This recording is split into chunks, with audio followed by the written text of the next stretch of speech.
السلام علیکم۔ ناول آخری امید، قسط نمبر 4۔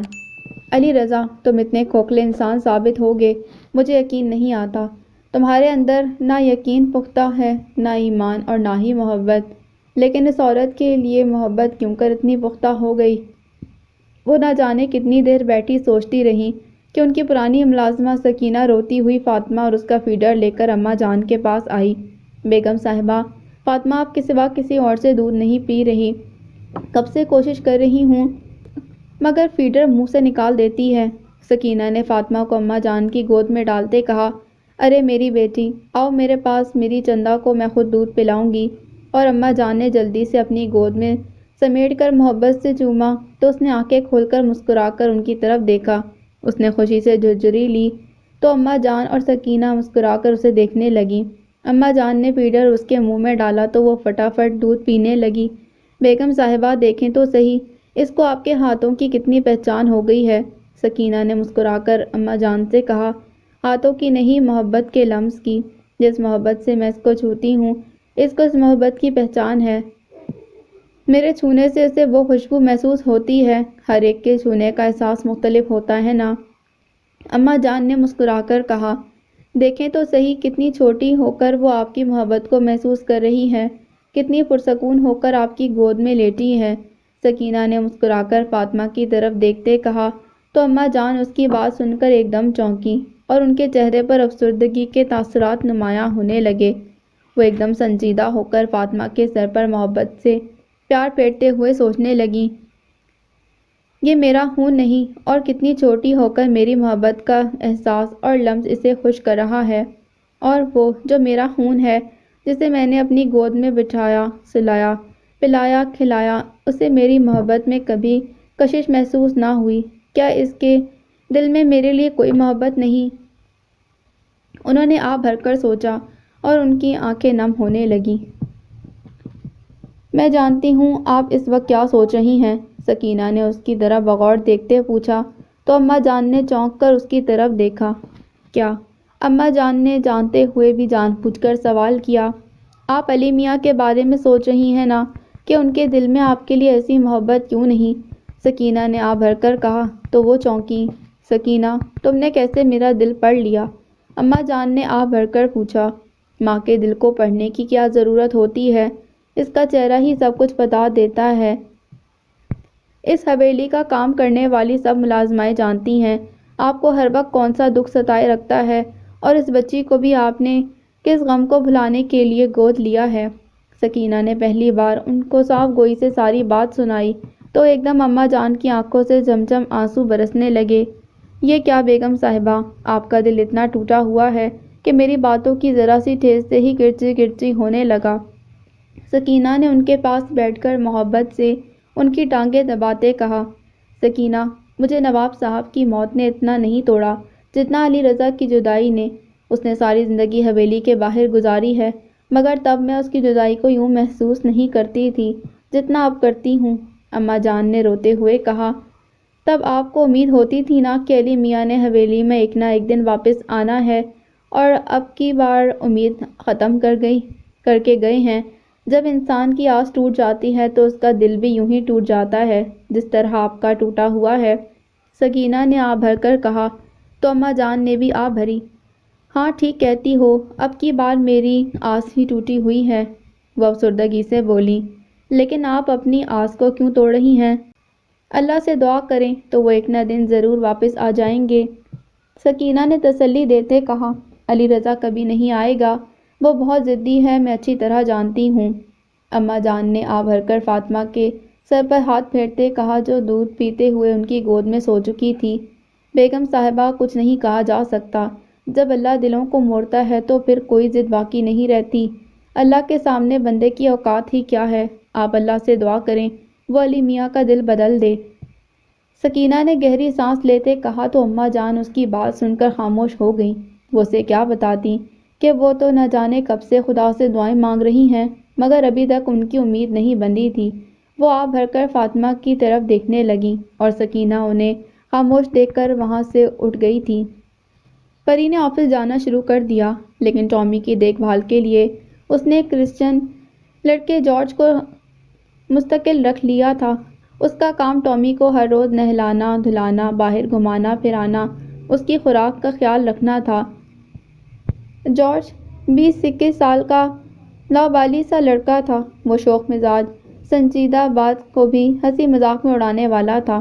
سندر خان اور صلاح الدین کے ساتھ بھی وہ بے ڈھنگے مذاق اور چھیڑخانیاں کرتا رہتا۔ انہیں غصہ آتا جب وہ بولتے تو وہ آگے سے ہنس کر ٹال دیتا۔ اچھلتا کودتا، کبھی وہ ادھر ادھر پھرتا تو کبھی لان میں ٹامی کے ساتھ فٹ بال کھیلتا تو کبھی دیوار پھلانگ کر گیٹ سے باہر چلا جاتا۔ وہ ہر وقت ادھم مچائے رکھتا۔ ٹامی بھی اس کے ساتھ بہت خوش تھا۔ لان میں اس کے ساتھ کھیل کھیل کر نہ جانے کتنے گملے اس نے توڑ دیے تھے اور بہت سے پودوں اور بیلوں کو بھی خراب کر دیا تھا۔ سندر خان ہر وقت ان کے پیچھے چیختا چلاتا رہتا، مگر جارج کے سر پر جوں تک نہ رینگتی اور وہ ان کو تنگ کر کے ہی خوش ہوتا تھا۔ صلاح الدین بھی اس سے بہت تنگ تھا۔ جارج کبھی گندے پاؤں اور کبھی جاگرز کے ساتھ گھر میں گھس جاتا، خاص طور پر جب وہ کچن میں جا کر سنک میں اپنے گندے ہاتھ دھوتا تو صلاح الدین کا پارا ہائی ہو جاتا۔ کم بخت، کتے کو نہلا کر اپنے ناپاک ہاتھوں کو سنک میں دھو رہا ہے، چل باہر، پہلے صابن سے دھو، واش روم میں جا کر ہاتھ دھو اور خبردار کچن میں گھسا۔ صلاح الدین ہر بار غصے سے چلا چلا کر اسے ڈانٹتا، مگر اسے کوئی اثر نہ ہوتا۔ ایک کان سے سنتا اور دوسرے سے نکال دیتا۔ اور ایک دن تو اس نے حد ہی کر دی۔ سنک میں برتن دھونے والے پڑے تھے، اس نے ٹامی کے گندے برتن لا کر اس کے ساتھ رکھ دیے اور انہیں دھونے لگا۔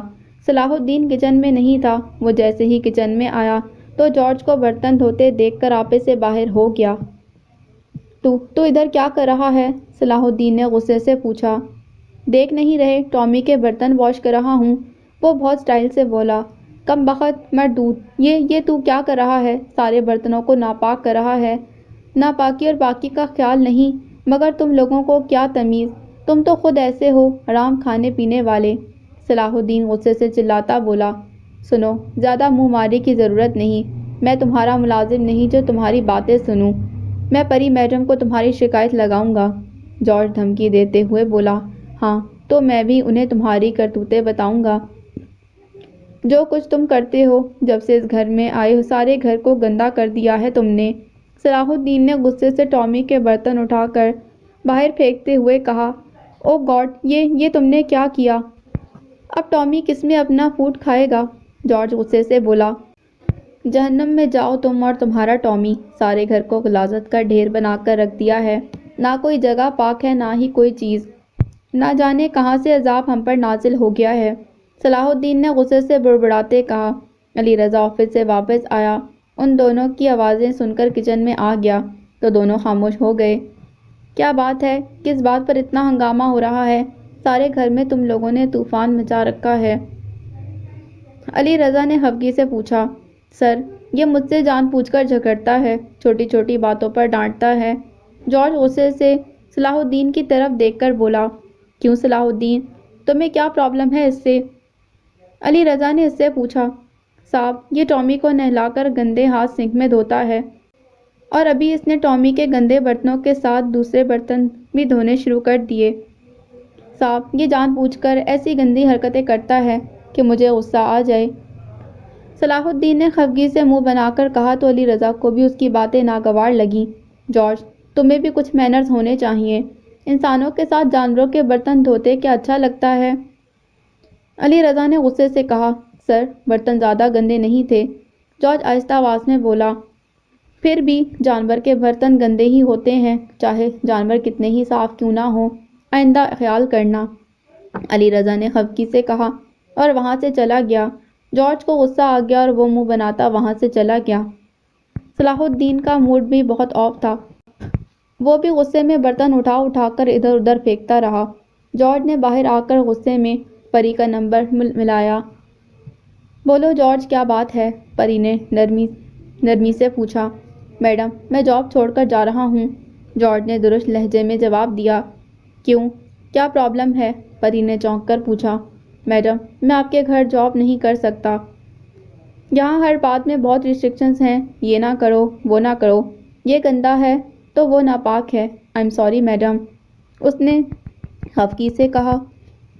آئی سی، ضرور صلاح الدین نے ایسا کہا ہوگا، اس کا ہی اسلام ذرا ذرا سی بات میں خطرے میں پڑتا ہے۔ ان مسلمز کو نہ جانے صفائی کا اتنا خف کیوں ہے؟ وہ خفگی سے بڑبڑائی تو جارج اس کی بات سن کر چونکا، تو وہ اسے بھی مسلم ہی سمجھتا تھا، مگر جس لہجے میں وہ مسلمز کا ذکر کر رہی تھی اس سے صاف لگ رہا تھا اس کا تعلق کسی اور مذہب سے ہے۔ جارج کو بھی اس کی باتیں سن کر زہر اگلنے کا موقع مل گیا۔ میڈم، ان مسلمز کا تو دماغ خراب ہے، اپنے آپ کو دنیا کی سب سے پاک مخلوق سمجھتے ہیں، بس ایک یہی صاف ہے، باقی ساری دنیا گندی ہے۔ وہ غصے میں بولا تو اس کی بات سن کر وہ ایک دم چونکی اور جلدی سے بات بدلنے لگی۔ تم ٹامی کو باندھ کر اس وقت چلے جاؤ اور جاب چھوڑنے کی ضرورت نہیں، میں گھر آ کر بات کرتی ہوں۔ پری نے جلدی سے کہا۔ میڈم، سر بھی بہت ناراض ہو رہے تھے، جارج نے شکایت کی۔ ٹھیک ہے، میں ان سے بھی بات کر لوں گی، اس نے جلدی سے جواب دیا۔ اچھا بس ابھی میں آفس میں بزی ہوں، تم سے کل بات کروں گی۔ پری نے جلدی سے موبائل آف کر دیا۔ پری کی باتیں سن کر جارج سوچ میں پڑ گیا۔ کوئی بھی اس لہجے میں اپنے مسلمانوں کے بارے میں بات نہیں کرتا۔ جارج شرارتی مزاج کا نوجوان تھا، معمولی چنگاری سے شعلہ بنا کر آگ بھڑکانا اس سے خوب آتا تھا۔ پری کے لہجے میں چھپی مسلمانوں کے لیے بیزاری کو اندر ہی اندر بہت سی باتوں سے آگاہ کر گیا تھا۔ وہ مطمئن ہو کر ٹامی کو اس کی چین کے ساتھ باندھ کر چلا گیا۔ پری رات کو گھر آئی تو علی رضا لاؤنج میں صوفے پر بیٹھا لیپ ٹاپ پر کچھ کام کرنے میں مصروف تھا۔ وہ خاموشی سے اس کے پاس بیٹھ گئی۔ کیا بات ہے، بہت خاموش ہو؟ آج آفس میں دن کیسا گزرا؟ علی رضا نے لیپ ٹاپ آف کرتے اس کی طرف دیکھتے ہوئے پوچھا۔ کچھ نہیں، بہت تھک گئی ہوں، بہت زیادہ کام پینڈنگ میں تھا، وہ سب دیکھتی رہی، اس نے انگڑائی لیتے جواب دیا۔ یار چھوڑ دو جاب، کیوں اپنے آپ کو تھکا رہی ہو؟ علی رضا نے کہا، اور گھر میں فارغ بیٹھ کر میں اپنے ٹیلنٹ کو ویسٹ نہیں کر سکتی، اس نے منہ بنا کر جواب دیا۔ ٹیلنٹڈ لوگ گھر بیٹھ کر بھی بہت کچھ کر سکتے ہیں، تم آرٹیکلز لکھ سکتی ہو، نیوز پیپر، میگزینز، انٹرنیٹ میں سب کچھ کر سکتی ہو۔ علی رضا اسے سمجھانے لگا۔ اسی لمحے صلاح الدین ٹرے میں پانی کا گلاس اور چائے کا کپ لیے آیا تھا، اس کے سامنے ٹیبل پر رکھا۔ پری خوشمگی نگاہوں سے اسے دیکھتی رہی۔ صلاح الدین کندھے پر رومال رکھتا تھا، بات کرتے وہ رومال سے بار بار اپنا چہرہ اور داڑھی صاف کرتا تھا۔ اس کا رومال خاصا گندا ہو رہا تھا۔ بیگم صاحبہ، آپ کے لیے کھانے میں کیا لاؤں؟ صلاح الدین نے پوچھا۔ کھانا لے آؤ، مجھے بہت بھوک لگی ہے، پری نے قدرے بیزاری سے کہا۔ جی ابھی لایا، صلاح الدین کہہ کر چلا گیا۔ علی رضا خاموشی سے چائے پینے لگا۔ پری آنکھیں بند کیے صوفے کی پشت کے ساتھ سر ٹکا کر آرام کر رہی تھی۔ صلاح الدین ٹرالی پر کھانا لے آیا اور اس کے سامنے رکھتے بولا، بیگم صاحبہ کھانا کھا لیجیے۔ صلاح الدین نے کہہ کر رومال سے اپنا چہرہ اور داڑھی صاف کی۔ اوف، تم سے کتنی بو آ رہی ہے، کبھی نہا بھی لیا کرو۔ پری نے خفگی سے ناک سکوڑ کر اس کی طرف دیکھتے کہا تو صلاح الدین اور علی رضا بری طرح چونکے۔ بیگم صاحب، میں تو روز نہاتا ہوں، کچن میں گرمی بہت ہے نا، پسینہ بہت آتا ہے، صلاح الدین نے وضاحت پیش کی۔ پری کھانا ڈالنے لگی تو اسے ایک لمبا سا بال دکھائی دیا۔ بال پکڑ کر وہ بغور دیکھنے لگی اور اس کی طرف دیکھ کر غصے سے چلانے لگی۔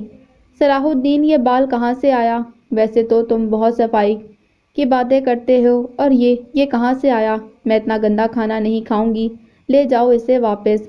اس نے غصے سے ٹرالی کو زور سے اس انداز میں دھکا دیا کہ ٹرالی بری طرح صلاح الدین سے جا ٹکرائی۔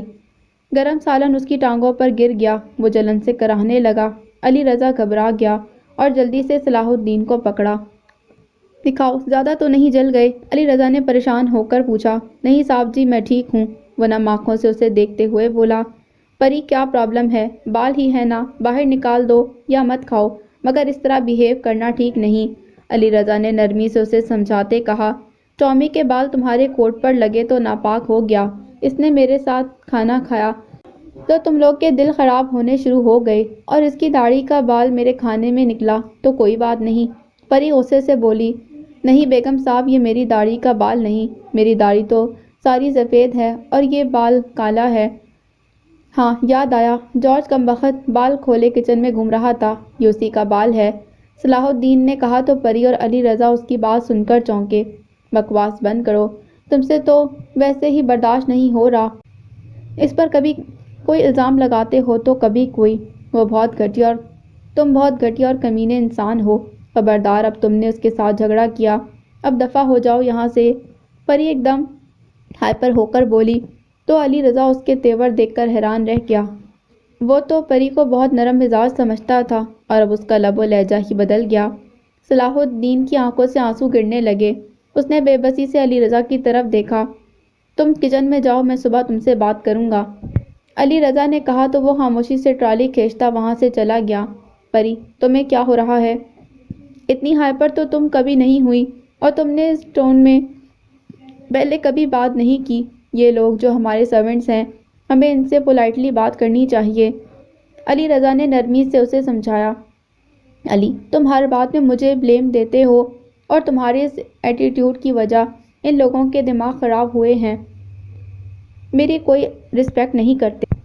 پری نے خفگی سے کہا، ایسی کوئی بات نہیں، پلیز تم نیگیٹو ہو کر مت سوچو، علی نے کہا۔ تم اسے فوراً چینج کر دو، آفس میں بات کرو، ہمیں اس کوک کی ضرورت نہیں، پری نے غصے سے کہا۔ پلیز پری، کول ڈاؤن، میں جب صلاح الدین کو چینج کرنے کی بات کروں گا تو اس کا مطلب یہ ہوگا کہ صلاح الدین مس فٹ ہے، پاسبل ہے اسے جاب ہی سے نکال دیا جائے، یہ ٹھیک نہیں، علی رضا نے کہا۔ سو وٹ، وہ غصے سے بولی، غریب آدمی ہے، اس کے چھوٹے چھوٹے بچے ہیں، بہن بھائی ہیں، ہمیں تھوڑا تعاون کرنا چاہیے، علی رضا نے کہا۔ ٹھیک ہے، ابھی تم سوچ لو کہ اس گھر میں یا تو اب یہ رہے گا یا میں، پری نے قدرے ٹھوس لہجے میں کہا تو وہ بری طرح چونکا۔ تم یہ کیا کہہ رہی ہو؟ کیا تم اپنے آپ کا کمپیریزن ایک سرونٹ سے کر رہی ہو؟ کیا تم نہیں جانتی کہ میری زندگی میں تمہاری امپورٹنس کیا ہے اور صلاح الدین کی کیا ہے؟ اس کی وجہ سے تم مجھے ایکسپلائٹ کرنے جا رہی ہو؟ It's really very painful, Ali Raza کی آنکھیں نم ہونے لگیں اور وہ غصے سے کانپتا اندر چلا گیا۔ پری کو اپنی غلطی کا احساس ہونے لگا، اسے محسوس ہونے لگا اسے یوں نہیں کہنا چاہیے تھا۔ وہ کچھ دیر تک لاؤنج میں چکر لگاتی رہی اور پھر دروازہ کھول کر اندر چلی آئی۔ علی رضا بیڈ پر لیٹا تھا اور اپنی آنکھوں پر بازو رکھ کر سونے کی کوشش کر رہا تھا۔ پری نے اس کی طرف دیکھا، اس کے پاس بیڈ پر بیٹھ کر اس کا بازو ہٹاتے ہوئے بولی، آئی ایم سوری، میں نہیں جانتی تھی کہ تم میری اتنی سی بات سے ہرٹ ہو جاؤ گے۔ پری نے کہا، اتنی سی بات؟ کیا یہ واقعی اتنی سی بات ہے؟ علی رضا پھٹ پڑا۔ پری آہ بھر کر اس کی نم آنکھوں اور چہرے کی طرف دیکھتی رہی۔ تم مجھ سے اتنی زیادہ محبت کرتے ہو، مجھے آج یقین ہو گیا، سوری، اب آئندہ ایسی کوئی بات نہیں کروں گی، پلیز فارگیو می، پری نے مسکرا کر اس کا ہاتھ اپنے ہاتھوں میں لے کر چومتے کہا۔ تم ہر بار میری محبت کو آزماتی ہو اور پھر بھی تمہیں یقین نہیں آتا، پری، میں نے زندگی میں تم سے زیادہ محبت کبھی کسی سے نہیں کی، علی رضا نے قدرے جذباتی انداز میں اٹھ کر بیٹھتے اسے بتاتے ہوئے کہا۔ کیوں؟ پری نے حیرت سے پوچھا۔ معلوم نہیں، میں صرف اتنا جانتا ہوں کہ تمہاری محبت کے سامنے میں بے بس ہو جاتا ہوں، کچھ بھی ایسا کرنا بھی چاہوں اور تم اسے ناپسند کرو تو میں وہ کام ہی چھوڑ دیتا ہوں، تم کسی بات کو ناپسند کرو تو وہ بات نہیں کرتا، پری، میرا دل تمہارے سامنے بے بس ہو جاتا ہے، ہار جاتا ہے، اور میں تمہیں کبھی بھی چھوڑ نہیں سکتا، یہ میری محبت کی انتہا ہے، وہ گہری سانس لے کر بولا۔ Thank you for this extreme love, وہ مسکرا کر اس کے گلے لگتے ہوئے بولی، پلیز مجھے آئندہ کبھی ایکسپلائٹ نہ کرنا ورنہ میں یہ دنیا ہی چھوڑ دوں گا، وہ سسکی بھر کر بولا۔ اسٹاپ اٹ پلیز، آئندہ کبھی مرنے کی بات نہ کرنا، کیا پری تمہارے بغیر زندہ رہ سکے گی؟ کبھی نہیں، اگر ہم دونوں نے اپنا سب کچھ ایک دوسرے کو پانے کے لیے چھوڑا ہے تو پھر ہم یہ دنیا بھی ساتھ چھوڑیں گے، پری نے بھی جذباتی ہو کر اس کی آنکھوں میں آنکھیں ڈالتے کہا تو علی کا دل بھی پسیجنے لگا۔ اوکے، وہ مسکرا کر بولی، جاؤ اب کھانا کھاؤ، تمہیں بہت بھوک لگی ہوگی، علی رضا نے محبت سے کہا۔ میں تمہارے لیے بھی لاتی ہوں، ہم دونوں کھائیں گے، وہ مسکراتے ہوئے بولی۔ نہیں، میں تو کھانا کھا چکا ہوں، علی رضا نے کہا۔ کب؟ اس نے چونک کر پوچھا۔ آفس سے آ کر، علی رضا نے جواب دیا۔ اوکے، وہ کہہ کر چلی گئی اور علی رضا ایک دم سوچ میں پڑ گیا۔ شانزے کو سب پتہ ہوتا ہے کہ مجھے کب اور کس وقت کیا چاہیے، چائے، کھانا، سب کچھ، یہ اس کی محبت کی انتہا ہے، وہ میرے اندر جھانک لیتی ہے، بلکہ وہ ہر وقت میرے اندر، میرے دل میں ہی بسی ہے، مجھے اسے کچھ بھی بتانے کی ضرورت نہیں ہوتی۔ ایک دم آشان کے الفاظ اس کے کانوں میں گونجے تھے، میں اور پری بھی ایک دوسرے سے بہت محبت کرتے ہیں، لیکن پری کو آج تک میرے اندر کا احساس نہیں ہوا۔ اگر وہ میرے دل میں جھانک سکتی تو وہ مجھے کبھی یہ بات نہ کہتی۔ مجھے بار بار پری کو اپنی محبت کا یقین کیوں دلانا پڑتا ہے؟ اس نے آہ بھر کر سوچا اور اس کے دل میں گہری اداسی سی چھانے لگی۔ علی رضا، تم سے بہت سی محبتوں کو اس محبت کی خاطر جھٹلا کر جا رہے ہو۔ معلوم نہیں وہ محبت تمہیں ملتی بھی ہے یا نہیں۔ اچانک اماں جان کے الفاظ پہلی بار اس کی کانوں میں گونجے تو وہ بوکھلا گیا۔ اماں جان! وہ زیر لب بڑبڑایا اور ایک دم اس کے چہرے پر پسینے آنے لگے۔ اس نے ہونٹ سکوڑے اور اسی لمحے پری مسکراتی کمرے میں داخل ہوئی۔ اس کے قریب آ کر اس کے ساتھ لگ کر بیٹھ گئی۔ علی رضا نے مسکرا کر اس کی طرف دیکھا۔ چند لمحے پہلے وہ جو کچھ سوچ رہا تھا سب غائب ہو گیا۔ اس کے ساتھ ہمیشہ یہی ہوتا تھا، جب بھی اس کے اندر کوئی منفی بات پیدا ہوتی یا اس کا دل ماضی کے بارے میں سوچ کر اداس ہونے لگتا، پری کے سامنے آتے ہی سوچیں غائب ہو جاتی تھیں۔ نہ جانے ایسا کیوں ہوتا تھا، شاید اس لیے کہ اس نے اپنی سوچ کے ہر دھارے کا رخ صرف اپنی پری کی ذات کی طرف موڑ لیا تھا۔ پری اس کے ساتھ مسکرا مسکرا کر باتیں کر رہی تھی اور علی رضا سب کچھ بھلا کر اس کے سحر سے مسرور ہو رہا تھا۔ صبح آفس جانے سے پہلے علی رضا نے صلاح الدین کو بلا کر پوچھا تھا کہ وہ کیا چاہتا ہے۔ اگر وہ یہاں سے جانا چاہتا ہے تو وہ آفس میں بات کرے، اگر نہیں جانا چاہتا تو پھر اسے حوصلے اور صبر سے کام لینا ہے۔ صلاح الدین کی طرف دیکھ کر گہری سوچ میں ڈوب گیا اور اس کی آنکھوں میں نمی تیرنے لگی۔ صاحب، اس کا فیصلہ آپ خود کریں، مجھے یہاں رہنے میں کوئی اعتراض نہیں، بس پری میم صاحب جب میری بے عزتی کرتی ہیں تو بہت دکھ لگتا ہے، اور اب کمبخت جارج، اس نے میری ناک میں دم کر رکھا ہے، آپ اس کو سمجھا لیں تو میں ادھر ہی ٹھیک ہوں۔ صلاح الدین نے گہری سانس لیتے کہا تو علی رضا سوچ میں پڑ گیا۔ ٹھیک ہے، میں دونوں سے بات کرتا ہوں، مگر تم بھی اپنا ٹیمپر لوز نہ کیا کرو، جلدی غصے میں نہ آیا کرو۔ علی رضا نے سمجھاتے ہوئے کہا۔ ٹھیک ہے صاحب جی، میں کوشش کروں گا، صلاح الدین نے فرما برداری سے جواب دیا۔ ناشتہ لگاؤ، بیگم صاحبہ ابھی تیار ہو کر آ رہی ہیں، علی رضا نے کہا تو اس نے جلدی سے ڈائننگ ٹیبل پر ناشتہ لگایا۔ پری بھی آفس جانے کے لیے تیار ہو کر آئی تھی۔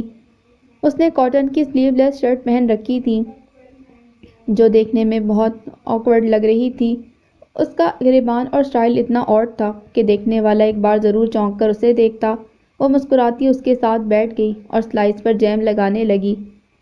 پری، تم اس طرح کے ڈریسز پہن کر آفس میں مت جایا کرو پلیز، علی رضا نے جلدی سے کہا اور ایک دم خاموش ہو گیا۔ کیوں، اس میں کیا پرابلم ہے؟ پری نے چونک کر پوچھا۔ اس سے نیوڈ لک آتی ہے، وہ گہری سانس لے کر بولا۔ آئی سی، پھر کیا میں برقع اوڑھ کر جاؤں یا پھر شانزے کی طرح لمبا کوٹ اور اسکارف اوڑھ کر؟ وہ کتنی اسٹوپڈ لگتی ہے، ڈاکٹر ہو کر بھی اسے ڈریسنگ نہیں آتی۔ میں تو اسے دیکھ کر ہی حیران ہوتی رہتی ہوں کہ اس نانسنس لڑکی میں آشان کو کیا نظر آیا۔ اچھا خاصا ڈیسنٹ انسان ہے اور وہ اتنی ہی انڈیسنٹ، پری نے قدرے خفگی سے منہ بنا کر طنزی انداز میں کہا تو علی رضا نے چونک کر اسے دیکھا۔ آشان تو ہر وقت اس کے گن گاتا رہتا ہے، دونوں میں بے انتہا محبت ہے، ایسی محبت میں نے کسی میں نہیں دیکھی نہ سنی ہے، علی رضا نے کہا۔ او ریئلی، اٹس امیزنگ، کیا ہم سے بھی زیادہ محبت وہ ایک دوسرے سے کرتے ہیں؟ پری نے چائے پیتے چونک کر پوچھا۔ ہاں شاید، علی رضا نے گہری سانس لیتے کہا۔ کہتے ہیں جب مرد کی عقل پر پردے پڑتے ہیں تو اسے گدی سے بھی عشق ہو جاتا ہے، اس نے کہکا لگا کر کہا تو علی رضا کو یوں لگا جیسے وہ شانزے پر طنزیہ ہنس رہی ہو، اسے اپنے سے بہت کمتر سمجھتی ہو۔ شانزے میں واقعی ہی بہت گٹس ہیں، آشان اس کی یوں ہی تعریف نہیں کرتا، علی رضا نے منہ بنا کر جواب دیا۔ اچھا، تمہیں کیسے پتا چلا؟ کہیں تم بھی تو اس سے امپریس نہیں ہو رہے آشان کی طرح؟ ایسی عورتوں کو مردوں کو پھانسنے کے بہت طریقے آتے ہیں، اس نے مسکراتے کہا۔ وہ ایسی عورت نہیں، بہت اچھی اور مذہبی عورت ہے، ایک دم علی کے منہ سے نکلا۔ مذہبی؟ بائی دا وے، تم کسے مذہبی کہتے ہو جو عورتیں سو کالڈ لمبے لمبے کالے برقعے پہنتی ہیں یا منہ سر ڈھانپ کر نقاب اوڑھتی ہیں؟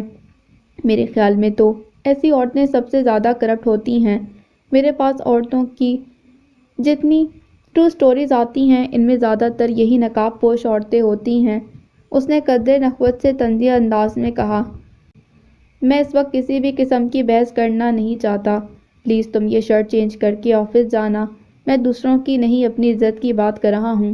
علی رضا نے مضبوط لہجے میں کہا، تمہارے کہنے کا مطلب ہے میں نے یہ شرٹ پہن کر ثابت کیا ہے کہ میری کوئی عزت نہیں؟ علی، تم ایسی باتیں کر کے مجھے ڈیگریڈ کرنے کی کوشش کرتے ہو۔ آئی ایم ناٹ اسٹوپڈ جسے کچھ سمجھ نہ آتی ہو۔ وہ خفگی سے منہ بنا کر بولی اور اندر کمرے میں چلی گئی۔ صلاح الدین برتن اٹھانے لگا۔ میں آفس جا رہا ہوں، اگر کوئی ایسی ویسی بات ہو تو مجھے فون کر دینا۔ علی اسے ہدایات دے کر لاؤنج سے باہر چلا گیا۔ پری نے غصے میں شرٹ چینج کر کے لانگ کرتا پہنا اور منہ بناتی ہوئی آفس میں چلی گئی۔ اسے علی کی باتوں پر غصہ ضرور آتا تھا اور وہ اس سے بحث بھی کرتی تھی، ناراض بھی ہوتی، مگر بعد میں اس کی بات مان لیتی تھی۔ اس کی وجہ یہ تھی کہ وہ بھی علی سے محبت کرتی تھی۔ وہ زیادہ دیر تک علی کی ناراضگی افورڈ نہیں کر سکتی تھی۔ شاید یہی وجہ تھی کہ دونوں کا رشتہ ابھی تک بندھا ہوا تھا۔ وہ ایک دوسرے سے ناراض ہوتے تو پھر ایک دوسرے کو منا بھی لیتے تھے۔ علی رضا اپنے آفس میں کمپیوٹر پر کام کرنے میں بہت مہر تھا۔ عشان ایک فائل پکڑے اس کے پاس آیا تو دونوں پروجیکٹ ڈسکس کرنے لگے۔ علی، میں آپ کے لیے بک لے کر آیا ہوں۔ عشان نے اپنی فائل کے نیچے رکھی ایک چھوٹی سی کتاب اسے دیتے کہا۔ کیسی بک؟ علی رضا نے چونک کر پوچھا۔ It's about the true concept of God, your views need right direction, عشان نے کہا تو علی رضا نے چونک کر اسے دیکھا۔ You mean I know nothing about God? Ali Raza نے بھویں سکیڑ کر حیرت سے پوچھا۔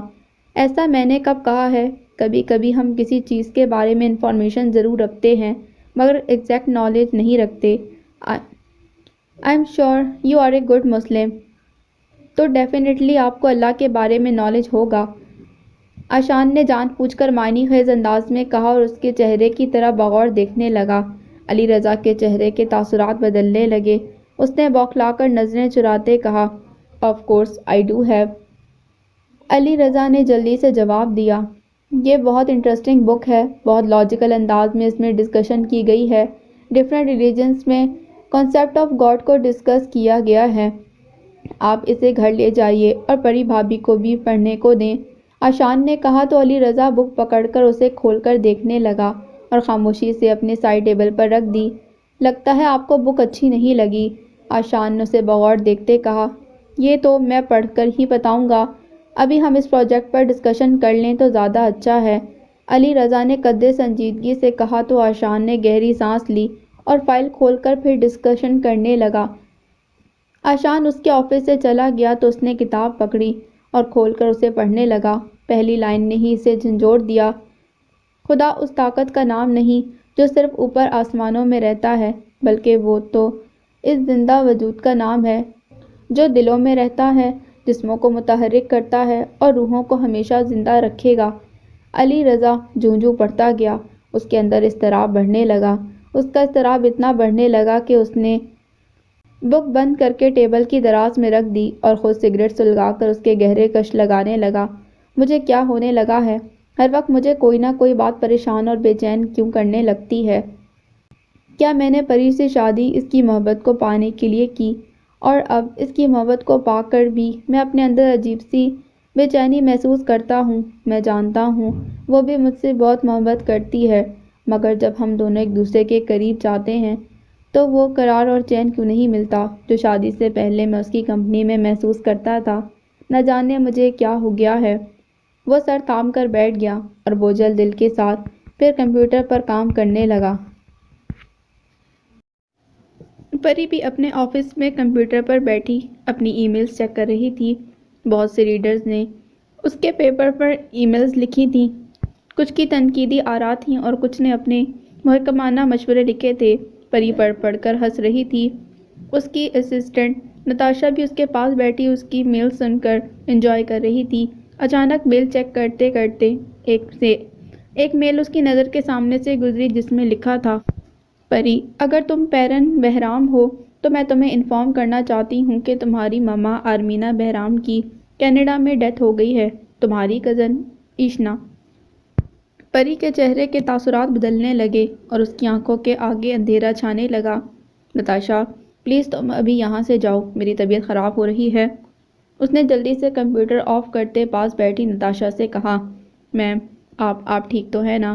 اگر طبیعت زیادہ خراب ہے تو میں آپ کو ڈاکٹر کے لے جاتی ہوں، نتاشا نے گھبرا کر کہا۔ نہیں نہیں، تم جاؤ، میں ٹیبلٹ لے لیتی ہوں، اور پلیز کچھ دیر کے لیے کسی کو میرے آفس میں نہ آنے دینا۔ پری نے گھبرا کر اپنے چہرے پر ہاتھ پھیرتے ہوئے کہا، اوکے میم۔ نتاشا باہر چلی گئی تو پری نے دوبارہ کمپیوٹر اوپن کیا اور میل کو پڑھا۔ اس میں اس کی کزن کا فون نمبر بھی شامل تھا۔ اس نے جلدی سے اس کا فون نمبر ملایا، مگر پھر موبائل آف کر کے رکھ دیا اور پھٹ پھٹ کر رونے لگی۔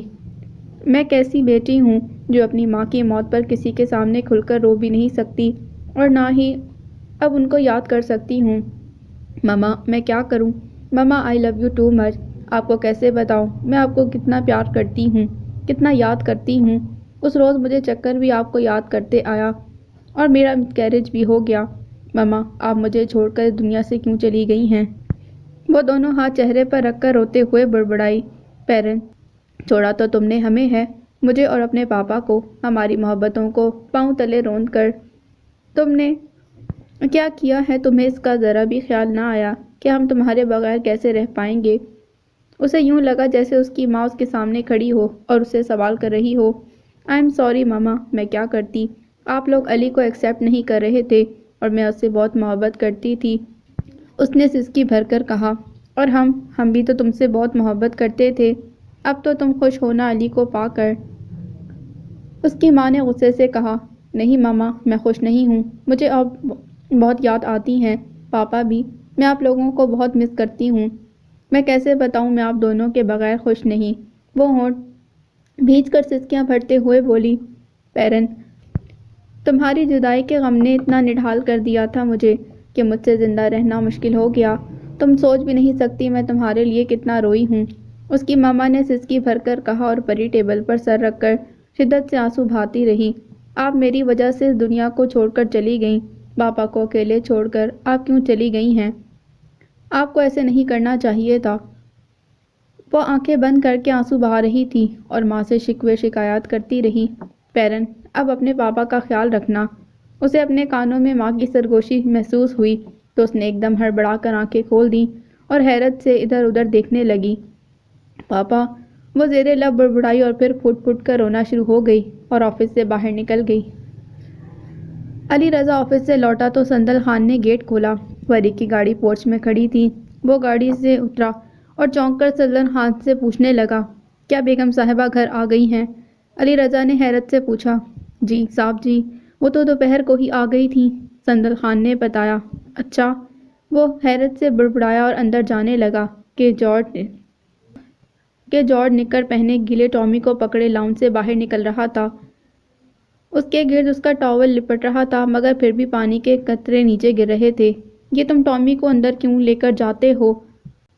علی رضا نے خفگی سے پوچھا۔ سر میں اس کو واش روم میں نہلا رہا تھا، جارج نے اسے جواب دیا۔ کس واش روم میں؟ اس نے غصے سے پوچھا۔ گیسٹ روم کے واش روم میں، اس کے ٹب میں، یہ خوب انجوائے کرتا ہے، پانی سے کھیلتا ہے، جارج نے مسکرا کر بتایا تو اس کو غصہ آ گیا۔ شرم کرو تم، اور خبردار آئندہ تم نے اسے وہاں نہلایا اور نہ ہی تم اسے اندر لے کر جاؤ گے، نہ ہی تم خود کچن میں جاؤ گے، سمجھے تم؟ علی رضا نے اسے غصے سے ڈانٹا۔ رائٹ سر، اس نے اپنے لمبے گیلے بالوں کو اسٹائل سے ہلاتے جواب دیا، اور اپنے ان بالوں کو یا تو کٹوا دو یا پھر ان کو باندھ کر رکھا کرو، علی رضا نے خفگی سے کہا تو وہ منہ بناتا رائٹ سر کہہ کر وہاں سے چلا گیا۔ سندل خان بھی اس کی بے عزتی سے بہت محظوظ ہونے لگا۔ اچھا کیا صاحب، آپ نے اس کے ساتھ سختی کی، کم بخت کچھ زیادہ ہی اچھل کود کرنے لگ گیا ہے، سندل خان نے اس کے جانے کے بعد کہا تو علی رضا اسے جواب دیے بغیر اندر چلا گیا۔ وہ اندر داخل ہوا تو ساری لائٹس آف تھیں۔ پری بیڈ پر اوندھے منہ لیٹی سسکیاں بھر رہی تھی۔ علی رضا نے اسے پکارا، اس نے جلدی سے کھانسنا شروع کر دیا اور تیزی سے منہ کے آگے ہاتھ رکھ کر واش روم میں چلی گئی۔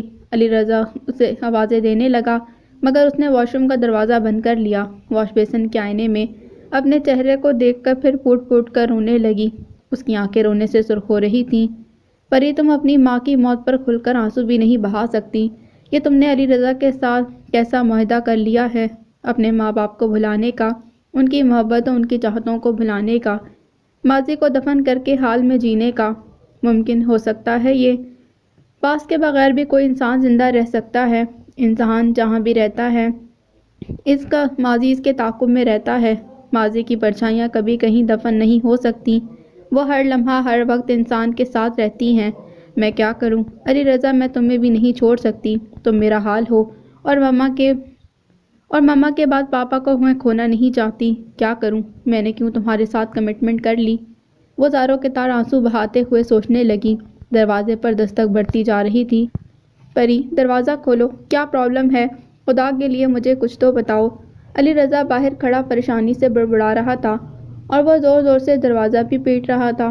پری نے گھبرا کر دروازے کی طرف دیکھا اور اپنے چہرے کو صابن سے اچھی طرح دھویا، مگر آنکھوں کی سرخی کسی حد تک کم نہ ہو رہی تھی۔ وہ اپنے چہرے کو اچھی طرح ٹاول سے صاف کر کے واش روم سے باہر نکلی تو علی رضا نے گھبرا کر اس کو بازو سے پکڑا۔ پری، پری، تم ٹھیک تو ہو نا؟ تمہاری آنکھیں اتنی سرخ کیوں ہو رہی ہیں؟ علی رضا نے پریشان ہو کر پوچھا۔ کچھ نہیں، اس نے نم آنکھوں سے اسے دیکھتے جواب دیا۔ اور تم آفس سے جلدی کیوں آ گئی؟ علی رضا نے پوچھا۔ میری طبیعت ٹھیک نہیں تھی، اس نے آہ بھر کر جواب دیا۔ یہی تو پوچھ رہا ہوں کہ تمہیں کیا ہوا ہے؟ صبح تو تم ٹھیک تھی، پھر اچانک کیا ہو گیا؟ پلیز مجھے بتاؤ، کیا پرابلم ہے؟ پاسبل ہے میں تمہاری ہیلپ کر سکوں، علی رضا نے اس کا ہاتھ پکڑتے ہوئے کہا۔ ہیلپ؟ وہ آہ بھر کر بڑبڑائی اور خاموش ہو گئی۔ پلیز پری، مجھے بتاؤ بات کیا ہے، ٹرسٹ می، علی رضا نے اصرار کرتے ہوئے کہا۔ کچھ خاص بات نہیں، آج ایک عورت کی کہانی میرے پاس آئی۔ اس نے بہت محنت سے اپنی بیٹی کو پالا، جس بچی سے اسے زیادہ محبت تھی وہ کسی لڑکے کے ساتھ بھاگ گئی۔ اس عورت نے ایسا روگ لگا لیا کہ پری ایک دم پھوٹ پھوٹ کر رونے لگی۔ کم آن یار، اس طرح کے تو ہزاروں واقعات ہر روز ہوتے ہیں، اس میں اتنی دل کو لگانے والی کیا بات ہے؟ علی رضا نے لاپرواہی سے کہا۔ وہ عورت مر گئی، اس کی بیٹی نے مجھے اس کی کہانی بھیجی ہے میگزین کے لیے۔ پری پھر سے سکتے ہوئے بولی۔ ہاں ٹھیک ہے، شائع کر دینا، مگر مجھے یہ سمجھ نہیں آ رہا کہ تم اتنی ٹچی کیوں ہو رہی ہو؟ کیا وہ عورت تمہاری کوئی جاننے والی تھی؟ علی رضا نے معنی خیز انداز میں پوچھا۔ نہیں، پری نے جلدی سے بوکھلا کر جواب دیا اور اپنے آنسو صاف کرنے لگی۔ کہیں تمہیں؟ علی رضا نے ایک دم چونک کر اسے دیکھا اور کہتے ہوئے رکا۔ کیا مطلب؟ پری نے چونک کر پوچھا۔ کچھ نہیں، علی رضا نے جلدی سے بات بدلی، بس کبھی کبھی کوئی معمولی سی بات اور واقعہ بھی انسان کو بہت ٹچی بنا دیتا ہے، ریزن کچھ بھی ہو۔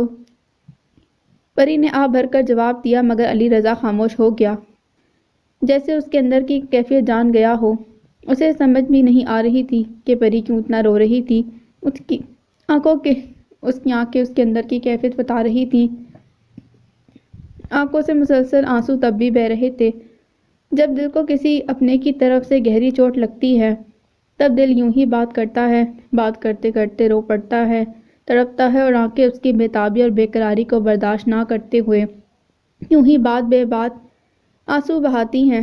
علی رضا خاموشی سے کچھ کہے بغیر بیڈ پر لیٹ گیا اور پری کو یوں محسوس ہونے لگا جیسے اس کی چوری پکڑی گئی ہو۔ وہ بھی خاموشی سے دوسری طرف منہ کر کے لیٹ گئی۔ صبح وہ علی رضا کے آفس جانے کے بعد بیدار ہوئی تو طبیعت بہت بوجھل تھی۔ اس نے آفس سے چھٹی لے رکھی تھی۔ صلاح الدین ناشتے کے لیے آیا تو اس نے انکار کر دیا اور اسے جان بوجھ کر کسی کام سے گھر سے باہر بھیج دیا۔ اس نے غسل کیا، صاف کپڑے پہنے، سر پر رومال باندھا اور اسٹڈی روم میں چلی گئی۔ دروازہ بند کر کے ایک بڑی سی کینڈل نما چیز میں آگ جلائی اور کتابوں کے پیچھے سے اپنی مذہبی کتاب اوسطی نکال کر پڑھنے لگی۔ اس کی آنکھوں سے آنسو مسلسل رواں تھے۔ اس کا بہت دل چاہ رہا تھا کہ وہ اپنی ماما کو یاد کر کے دعا کرے اور ان کی مغفرت طلب کرے۔ وہ کافی دیر بیٹھی دعائیں پڑھتی رہی اور اس کے سامنے اس کے ماما پاپا، اس کے بچپن کی باتیں اور مناظر گھومنے لگے۔ وہ دنیا اور واقعات سے بے خبر اپنی عبادت میں مست تھی۔ اسے ارد گرد کا کوئی ہوش نہیں تھا۔ باہر لان میں ٹامی جارج کے ساتھ دیوار سے کود رہا تھا کہ اس کے پاؤں میں کوئی چیز بری طرح سے چبھی تھی۔ اس کا پاؤں لہو لہان ہو گیا۔ جارج اور سندل خان بھی گھبرا گئے۔ سندل خان میڈم کہاں ہیں؟ جارج نے پریشان ہو کر پوچھا۔ آج تو وہ گھر سے باہر نہیں گئی ہیں، اندر ہی سو رہی ہوں گی، سندل خان نے کہا۔ تم انہیں جا کر ٹامی کے بارے میں بتاؤ، سر نے مجھے گھر کے اندر جانے سے منع کیا ہے، جارج نے ٹامی کو اٹھاتے ہوئے کہا۔ میں گیٹ پر اپنی ڈیوٹی چھوڑ کر نہیں جا سکتا، تم اس کے پاؤں پر پٹی باندھو اور خود بیگم صاحب کو جا کر بتاؤ، سندل خان نے کہا تو جارج جلدی سے ٹیرس کی سیڑھیاں پھلانگتا اندر لاؤنج میں چلا آیا اور ادھر ادھر دیکھتے ہوئے میڈم میڈم پکار رہا تھا، مگر اسے کہیں سے جواب نہیں مل رہا تھا۔ بیڈ روم کا دروازہ کھلا تھا۔ اس نے اندر جھانکا۔ بیڈ روم کا دروازہ، واش روم کا دروازہ بھی کھلا تھا، وہ بھی خالی تھا۔ Kitchen, drawing room, dining room, guest room, تمام واش روم، حتیٰ کہ سب جگہ وہ جھانک چکا تھا اور ساتھ ہی انہیں پکارتا بھی رہا، مگر کہیں سے کچھ جواب نہیں مل رہا تھا۔ وہ کچھ سوچ کر سیڑھیاں چڑھتا اوپر آ گیا۔ تمام کمروں کے دروازے کھلے تھے۔ اس نے سب میں جھانکا، مگر اندر کوئی نہیں تھا۔ اس نے اسٹڈی روم کے دروازے کی طرف جانے کی کوشش کی تو دروازہ اندر سے بند تھا۔ اس نے دروازے پر دستک دے کر پری کو بلایا تو پری بری طرح بوکھلا گئی۔ اس نے جلدی سے اپنی کتاب بند کر کے اسے شیلف میں کتابوں کے پیچھے رکھا اور کینڈل پر رکھی آگ کو بجھانے لگی۔ جلدی میں اس کا ہاتھ لگنے سے کینڈل الٹ گئی۔ پری بری طرح سے گھبرا گئی۔ جلدی سے اپنا اسکارف اتار کر سائیڈ میں رکھا تو اس کے دونوں ہاتھ بری طرح سے جل گئے تھے۔ وہ درد سے چلانے لگی۔ جارج نے اس کے چلانے کی آواز سنی اور زور زور سے دروازے کو دھکا دینے لگا۔ دروازہ ٹھیک طرح سے بند نہیں تھا، جلد ہی کھل گیا۔ جارج نے اندر کا منظر دیکھا تو جلدی سے کھڑکی کا موٹا سا پردہ کھینچ کر اسے وہاں پھیلی آگ کو بجھانے کی کوشش کی۔ آگ جلد ہی بجھ گئی۔ اس نے پری کے ہاتھوں کی طرف دیکھا، وہ بری طرح سے جل گئے تھے اور وہ رو رہی تھی۔ میڈم میڈم آپ نیچے چلیں۔ جارج اس کا بازو پکڑ کر جلدی سے اسے نیچے لایا اور سندل خان کو بلایا۔ وہ بھی پریشان ہو گیا۔ صاحب کو فون کرو، بیگم صاحب بہت تکلیف میں ہیں، سندل خان نے پریشان ہو کر کہا۔ نہیں، پہلے تم میرے ہاتھوں پر پیسٹ لگا دو، پری نے کراتے ہوئے جواب دیا تو جارج جلدی سے واش روم سے ٹوتھ پیسٹ لے آیا اور اس کے ہاتھوں پر لگانے لگا۔ علی رضا کو فون کیا، وہ بھی سن کر پریشان ہو گیا۔ کیا؟ پری کے ہاتھ جل گئے ہیں؟ میں ابھی آ رہا ہوں، علی رضا نے کہا اور فون بند کر دیا۔ اتنی دیر میں صلاح الدین بھی آ گیا۔ باہر ٹامی چلا رہا تھا۔ صلاح الدین نے جلدی سے ہلدی ٹامی کے پاؤں میں لگا کر پٹی باندھی۔ علی رضا گھر پہنچا تو پری کے جلے ہوئے ہاتھ دیکھ کر پریشان ہو گیا۔ یہ سب کیسے ہوا؟ کیا تم کچن میں گئی تھی؟ صلاح الدین کہاں تھا؟ علی رضا نے خفگی سے کہا، سر آگ تو اسٹڈی روم میں لگی تھی، پاس کھڑے جارج نے جواب دیا تو پری ایک دم گھبرا کر اس کی طرف دیکھنے لگی۔ اسٹڈی روم میں آگ؟ وہاں کیسے آگ لگ سکتی ہے؟ وہاں تو کوئی ایسی چیز ہی نہیں، علی رضا نے حیرت سے پوچھا۔ میں کام کر رہی تھی تو لائٹ آف ہو گئی، میں نے کینڈل جلائی مگر وہ میرے ہاتھ سے گر گئی، پری نے جلدی سے بہانہ بناتے ہوئے کہا۔ آئی سی، پری تم کیئرفل ہو کر کام کیا کرو، اینی ویز اٹھو اور چلو میرے ساتھ، ڈاکٹر کے چلتے ہیں، علی رضا نے اسے بازو سے پکڑتے کہا اور اسے اپنے ساتھ گاڑی میں ڈاکٹر کے پاس لے گیا۔ انہوں نے کچھ ٹیوبس لکھ کر دیں، لیکن ہاتھ ابھی اس قابل نہیں تھے کہ وہ کوئی کام کر سکتی۔ گھر آ کر بھی علی رضا اس کا خیال رکھتا رہا۔ تھوڑی تھوڑی دیر بعد کبھی اس کے ہاتھوں کو ایک ٹیوب لگاتا، کبھی دوسری۔ پری اس کے ایٹیٹیوڈ سے بہت متاثر ہو رہی تھی۔ جب سے شادی ہوئی تھی وہ اس کی بہت کیئر کرتا تھا، مگر اب کچھ زیادہ کر رہا تھا۔ پری نے آفس سے چھٹی لے رکھی تھی، ظاہری طور پر وہ ریسٹ کر رہی تھی، مگر اندر ہی اندر وہ ماما کی موت کا سوگ منا رہی تھی۔ اسے سمجھ نہیں آ رہا تھا کہ کیا کرے۔ بہت سوچ کر اس نے اپنے موبائل پر اشنا کا نمبر ملایا۔ کافی زیادہ کال بیلز کے بعد اشنا نے فون اٹھایا۔ اس کی کئی بار ہیلو کہنے پر بھی پری نے آہستہ سے آواز میں ہیلو کہا اور پھر پھوٹ پھوٹ کر رونے لگی۔ کون ہو تم؟ اشنا نے چونک کر پوچھا۔ کون ہو سکتی ہوں؟ پری نے سسکتے ہوئے جواب دیا۔ کہیں تم پیرن تو نہیں ہو؟ اشنا نے چونک کر پوچھا۔ ہاں، اس نے روتے جواب دیا۔ تھینک گاڈ پیرن، تم نے کال کی۔ تمہاری ممی کی ڈیتھ کے بعد بہرام انکل پاکستان آئے ہیں پیرن، وہ بہت پریشان ہیں اور بہت کمزور ہو چکے ہیں۔ وہ ہم سے کچھ نہیں کہتے مگر ان کے دکھ کو ہم نے بہت محسوس کیا ہے پیرن، وہ ہمارے پاس لاہور میں ہی ہیں، پلیز تم ایک روز کے لیے ان سے آ کر مل جاؤ، اشنا نے اصرار کرتے کہا۔ میں؟ پری نے ایک دم چونک کر پوچھا۔ ہاں تمہیں کیا پرابلم ہے اور تم اس وقت کس شہر میں ہو؟ اشنا نے کریدتے ہوئے پوچھا۔ وہ زیر لب بڑبڑائی اور سوچ میں پڑ گئی۔ دیکھو پیرن، آرمینا آنٹی تو اس دنیا سے چلی گئی ہیں، پلیز اب انکل کا کچھ خیال کرو، تمہارے سوا ان کا اور کون ہے؟ تم ان کی بیٹی ہو، کیا تمہارا کچھ فرض نہیں بنتا کہ اپنی ذمہ داری نبھاؤ؟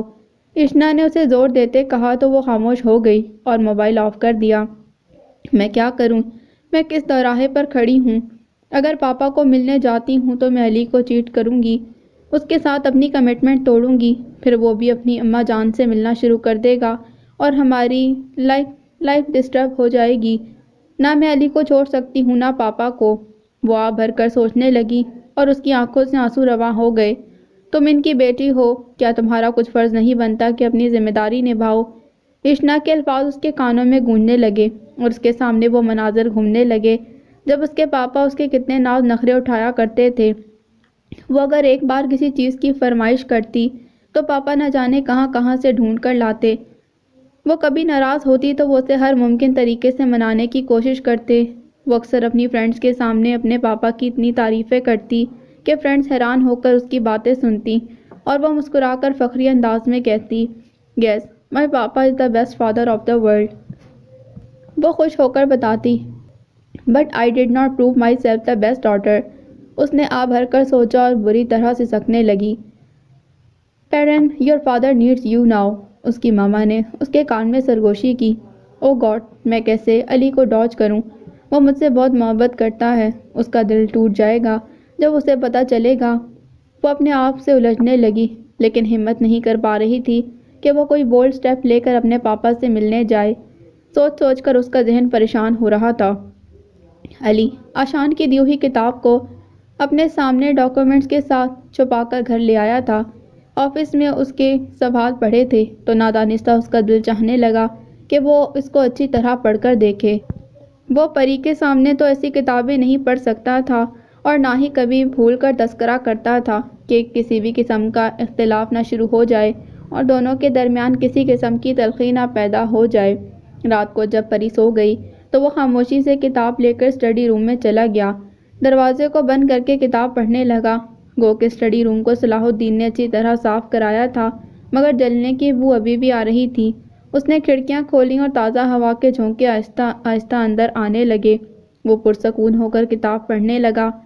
دنیا میں کچھ لوگوں کو مذہب ورثے میں ملتا ہے، نسلی مذہب، یعنی جو آباء و اجداد کا مذہب ہوتا ہے۔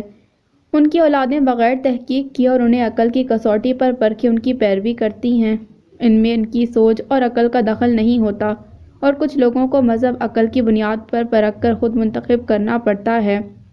جو لوگ باشعور ہوتے ہیں اور جن کے دل خدا ہدایت کے لیے کھول دیتا ہے، ان کی عقل انہیں صحیح مذہب کی طرف خود بخود مائل کرتی ہے اور پھر ان پر ہدایت کے دروازے کھلتے چلے جاتے ہیں۔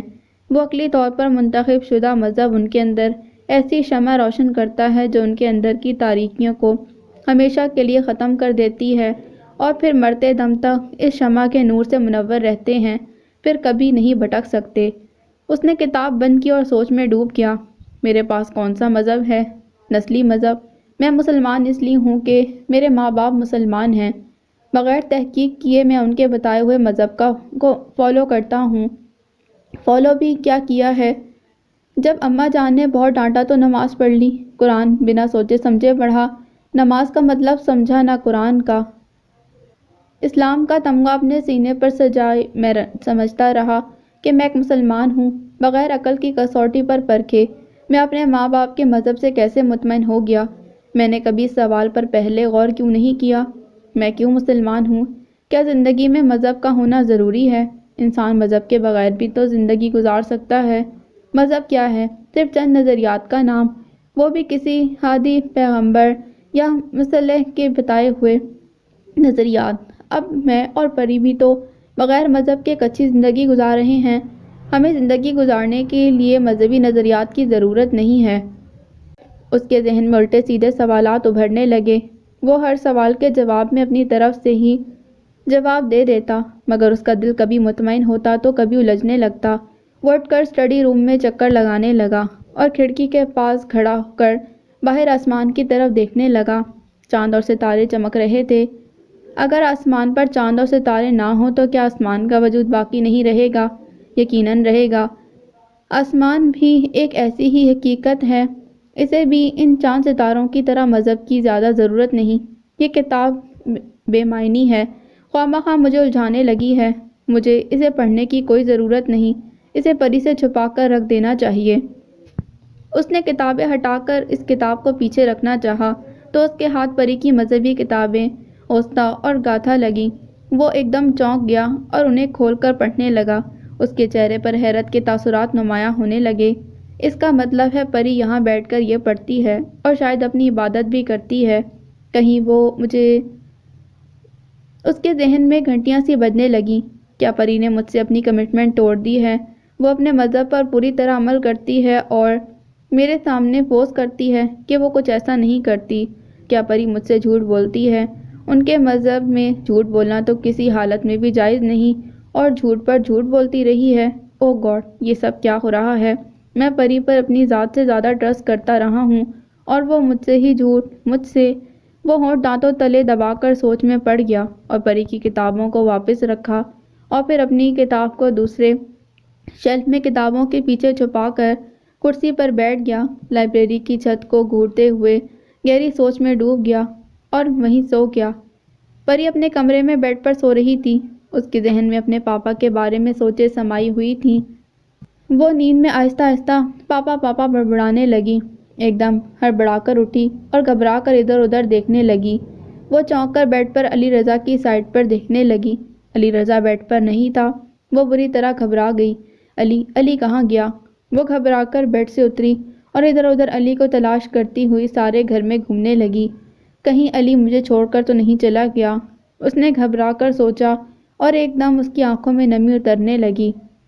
اس کے دل میں وسوسے پیدا ہونے لگے اور اسے اپنے دل کی دھڑکنیں بے ترتیب ہوتی محسوس ہوئیں۔ وہ بھاگتی اوپر گئی اور زور سے اسٹڈی کا دروازہ کھولا۔ علی کرسی پر سو رہا تھا۔ دروازہ زور سے کھلنے کی آواز پر وہ چونکا اور حیرت سے آنکھیں ملتا اسے دیکھنے لگا۔ پری، تم… کیا ہوا؟ علی نے چونک کر پوچھا تو پری قدرے والہانہ انداز میں اس کے ساتھ لپٹ گئی اور بری طرح سسکنے لگی۔ ڈیئر، تمہیں کیا ہوا ہے؟ کیوں رو رہی ہو؟ علی نے گھبرا کر پوچھا۔ علی، تم کہاں چلے گئے تھے مجھے چھوڑ کر؟ پری نے روتے کہا۔ تمہیں چھوڑ کر؟ کیا یہ ممکن ہے؟ علی نے اس کی تھوڑی اونچی کرتے پوچھا۔ دیکھو میری آنکھوں میں، کیا تمہیں ان میں بے اعتباری، شک اور بے یقینی دکھائی دے رہی ہے؟ علی نے گہری سانس لیتے پوچھا۔ نہیں، بے یقینی تو شاید میرے اپنے دل میں پیدا ہو چکی ہے۔ علی، میں تمہارے بغیر نہیں، پلیز مجھے چھوڑ کر کبھی مت جانا۔ وہ اس کے ساتھ زور سے چمٹتے بولی تو وہ دھیرے سے مسکرا کر اس کے سر پر محبت سے ہاتھ پھیرنے لگا۔ میری محبت پر مجھ سے زیادہ اعتبار کرنا، وہ مسکرا کر بولا تو وہ قدرے مطمئن ہو گئی۔ وہ اسے اپنے ہمراہ بیڈ روم میں لے آیا۔ وہ اس کے ساتھ چپکی رہی تھی جس طرح کبھی بچپن میں اپنے پاپا کے ساتھ چمٹتی تھی، لیکن علی کے وجود میں اسے وہ لمس محسوس نہیں ہو رہا تھا جو پاپا کے وجود میں محسوس ہوتا تھا۔ علی اس کی والہانہ محبت سے مسرور ہو رہا تھا اور وہ شعوری طور پر اپنے باپ کی محبت کو علی کی محبت کے ساتھ کمپیئر کر رہی تھی۔ اس کے اندر پاپا کی بے پناہ محبت ڈھانچے مار رہی تھی۔ وہ بے پناہ محبت اسے اپنے حصار میں لے رہی تھی اور وہ ان دونوں کے درمیان بے بسی سے ہاتھ پاؤں مار رہی تھی۔ وہ اسے اپنے ساتھ لگائے گہری سوچ میں گم تھا۔ دنیا کی سب سے بڑی حقیقت محبت ہے۔ محبت کے بغیر انسان نہ کبھی خوش رہ سکتا ہے۔ باقی سب باتیں بے معنی اور فضول ہیں۔ اس نے مسکرا کر پری کی طرف دیکھا اور اس کی پیشانی پر اپنے لب رکھ دیے۔ پری نے بھی مسکرا کر دیکھا اور رفتہ رفتہ دونوں دنیا ماویہ سے بے خبر ہونے لگے۔ رات کافی زیادہ گزر چکی تھی۔ ہر طرف سناٹا چھایا ہوا تھا۔ اماں جان فاطمہ کو اپنے ساتھ لگائے بیڈ پر سو رہی تھیں، مگر وہ خواب میں علی کو دیکھ رہی تھیں۔ علی ایک ویران سڑک پر تنہا بھاگتا جا رہا تھا اور بھاگتے ہوئے وہ ایک دم گہری تاریکی میں گم ہو گیا۔ اماں جان ایک دم ہڑبڑا کر اٹھ بیٹھی اور زور زور سے علی علی پکارنے لگیں۔ ان کا چہرہ پسینے سے تر ہو رہا تھا اور وہ بری طرح ہانپ رہی تھیں۔ یا اللہ، میرے علی کی حفاظت کرنا، وہ بڑبڑاتے ہوئے دعائیں کرنے لگیں اور ایک دم ان کی آنکھوں سے آنسو رواں ہو گئے۔ نہ جانے علی کن حالات میں ہے اور اس کے ساتھ کیا ہو رہا ہے۔ وہ تنہا کیوں ہے؟ اس نے تو شادی کر رکھی ہے، پھر بھی وہ مجھے تنہا کیوں نظر آیا ہے؟ اور پھر تاریکی میں کہاں گم ہو گیا کہ اس کی آواز سنائی نہیں دی؟ یہ سب کیا ہے؟ وہ بے حد پریشان ہونے لگیں۔ ان کے دل پر بھاری بوجھ آن پڑا تھا۔ انہوں نے فاطمہ کو تکیے کے سہارے سلایا، خاموشی سے اٹھ کر وضو کیا۔ وضو کرتے ہوئے بھی ان کی آنکھوں سے آنسو جاری تھے۔ وہ نفل پڑھ کر اس کی صحت اور ہدایت کے لیے خدا سے گڑ گڑا کر دعائیں کرنے لگیں۔ انہیں وہم سا ہو گیا تھا کہ علی کا تاریکی میں گم ہونا اس کے لیے اس کے بے دین ہونے کی طرف اشارہ ہے۔ لادینیت سے بڑھ کر تاریکی اور ظلمت کیا ہوگی اور یہی سوچ سوچ کر ان کا دل پریشان ہو رہا تھا۔ انہوں نے نہ جانے خدا کو کون کون سی عظیم ہستیوں کے واسطے دیکھ کر علی کی ہدایت کے لیے دعا کی تھی، مگر دل کو قرار نہیں مل رہا تھا۔ اتفاق سے صبح صبح مولوی بشیر احمد آ گئے۔ وہ صغیر احمد کے ساتھ شہر جا رہے تھے کہ راستے میں ان کی حویلی آ گئے تھے۔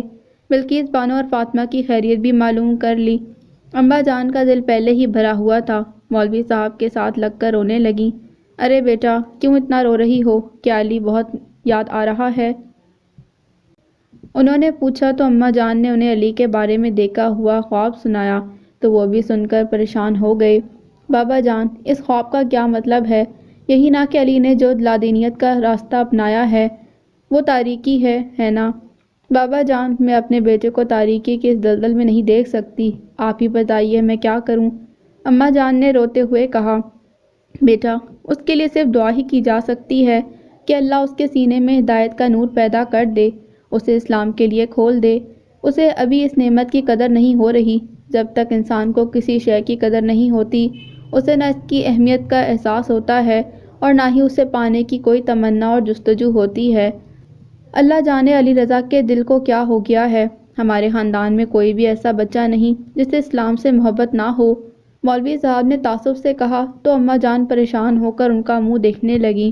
بابا جان، جو والدین اولاد کے لیے ٹھیک منزل کا تعین کرتے ہوئے خود غلطیاں کرتے ہیں، ان کی اولادیں یوں ہی منتشر الذہن اور صراط مستقیم سے بھٹکتی ہیں۔ نواب صاحب کے لیے دنیا کی کامیابی اہم تھی۔ انہوں نے علی رضا کو مجھ سے ہمیشہ دور رکھا کہ میں اسے مذہب کی طرف لے جا کر اپنے بابا جان کی طرح مولوی بنا دوں گی۔ جھوٹی انا اور ذاتی ناپسندیدگی نے میرے علی کو اس کی منزل سے بھٹکا دیا۔ اس میں اس کا کیا قصور؟ اس کے گنہگار اور مجرم تو ہم ہیں۔ اماں جان سسکنے لگیں اور مولوی صاحب پریشانی سے اسے دیکھنے لگے۔ صبح پری آفس کے لیے نکل گئی۔ اس کے ہاتھوں کی حالت کافی بہتر تھی۔ جیسے ہی وہ آفس پہنچی تو اس کے موبائل پر ریشنا کی کال آنے لگی۔ وہ قدرے گھبرائی آواز میں بول رہی تھی، پیرن، بہرام انکل کو۔ ریشنا رک رک کر بولی، کیا ہوا پاپا کو؟ پری نے گھبرا کر پوچھا، ان کو ہارٹ اٹیک ہوا ہے، پلیز تم لاہور جلدی پہنچو۔ ریشنا نے کہا، پیرن، سوچنے کا ٹائم نہیں، تم اپنی ماما کو تو کھو چکی ہو، کم از کم پاپا سے ملنے تو آ جاؤ۔ ریشنا نے پھر اصرار کیا تو پیرن خاموش ہو گئی۔ تم چپ کیوں ہو پیرن؟ کیا تم انکل سے ملنے نہیں آؤ گی؟ پیرن، پلیز ڈونٹ ڈو اٹ۔ انہیں کچھ ہو گیا تو تم ساری زندگی پچھتاتی رہ جاؤ گی۔ ریشنا نے قدرے تلخ لہجے میں کہا اور موبائل آف کر دیا۔ پری پریشانی سے سوچ میں پڑ گئی۔ ریشنا ٹھیک کہہ رہی ہے، پاپا کو کچھ ہو گیا تو پھر میرے پاس ساری زندگی پچھتاؤں کے علاوہ کچھ نہیں رہے گا۔ مجھے ابھی اور اس وقت جانا چاہیے۔ اس نے گہری سانس لیتے ہوئے سوچا، اور علی، اس کو میں کیا کہوں گی؟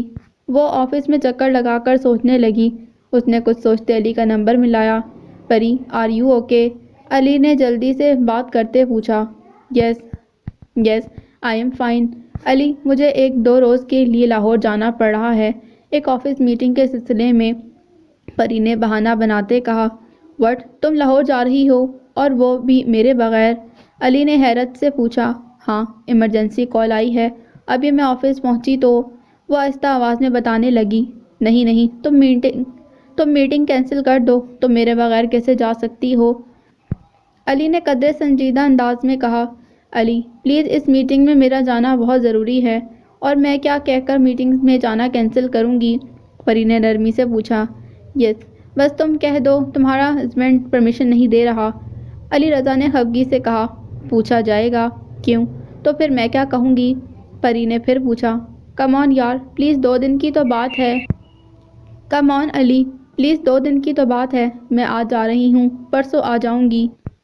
پری نے گہری سانس لیتے ہوئے کہا۔ کیا میٹنگ مجھ سے زیادہ ضروری ہے؟ علی نے خفگی سے پوچھا۔ نہیں، تم زیادہ ضروری ہو، پری نے گہری سانس لیتے کہا۔ ٹھیک ہے، پھر تم نہیں جا رہی، علی نے ٹھوس لہجے میں کہا۔ علی، کیا تمہیں میں اور میری عزت عزیز نہیں؟ پری نے آہ بھر کر پوچھا۔ آف کورس ہے، اپنے سے بھی زیادہ، علی نے جواب دیا۔ میٹنگ میں نہ جانے سے میری کتنی انسلٹ ہوگی، کیا تمہیں اس بات کا اندازہ ہے؟ بغیر کسی ریزن کے میں جانے سے انکار کر دوں تو کتنی بری بات ہے، پری نے افسردگی سے منہ بنا کر کہا۔ تو علی خاموش ہو گیا۔ چپ کیوں ہو؟ پری نے پوچھا۔